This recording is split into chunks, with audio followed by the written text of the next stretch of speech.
Hello everyone, in this video, I will be showing you how to select English Duolingo. First, you have to launch your Duolingo application and make sure that you're using the latest version of this application. So to start, you must create your account in order to have access to this application.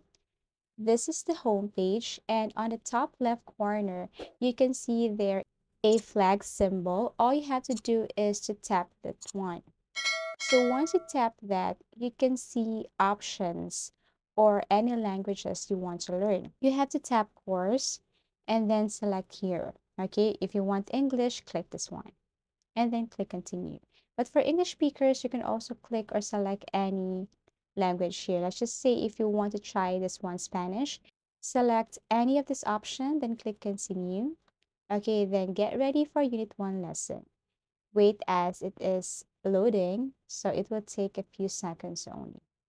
Okay, so here you have to start from the scratch, right? So this is an example, and actually you can tap this volume icon to hear the exact way of saying the word, and then tap the answer here, and then you can click check if you want to know if your answer is correct, and then click continue, and that's it. Thank you for watching and see you again in our next video tutorials.